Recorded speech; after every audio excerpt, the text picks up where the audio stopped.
It is 6:34 and we say hello and good morning to Chris McCusker in this morning. Hello, how are you?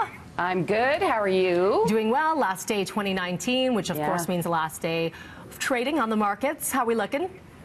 Well, we could see a slight gain on Wall Street, but really, when you look back, Mel, we've got some pretty significant year-to-date gains on North American markets. The Dow is up by 22%, the S&P up by 28%, the NASDAQ up by almost 35%. And then the best-performing stock on Wall Street this year, Roku, a jump of 329%. That's a pretty good return on investment. Turning to Bay Street, a gain there of about 19%. So Bay Street looking potentially at its best year in about a decade. And the best performing stock on Bay Street is Shopify. It's up by 174%. A little bit of drama today around Nissan's former chairman.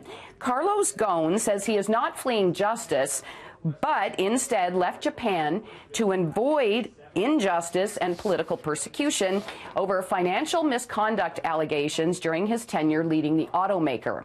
Now, Ghosn had been released on bail by a Tokyo court and was awaiting trial. He was not allowed to travel overseas. He's now in Lebanon, and he didn't explain how he left Japan, where he had been under surveillance. He did promise to talk to reporters next week. Now, he called the Japanese justice system rigged, saying his basic human rights had been denied.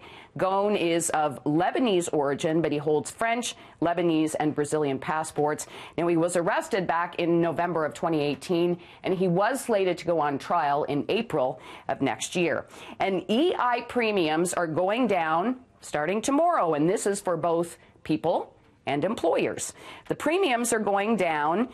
There will be about $1.1 billion in total reductions in 2020, lowering premiums for individual workers by $1.58 per $100 of insurable earnings. I have to make sure I get that correct.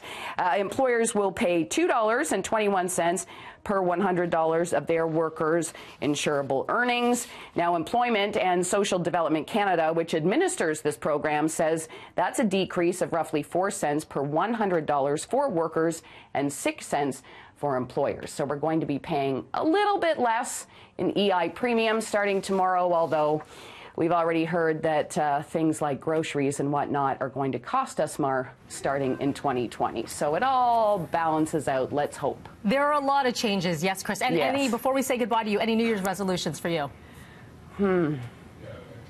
I hadn't really thought about it. So none. They're so hard to keep. They're so hard to keep. I know, that's the thing. Just be a good person and you're good to go. Yeah, what about you? No. I don't do them because I know I'm not going to keep them, to be honest. Yeah. I try to make little changes, but no big ones where I have to be held accountable. Okay. Anyway, Happy New Year to you. I'm with you on that. Yeah, same to you, and I'll see you next year. In 2020. Next decade. You got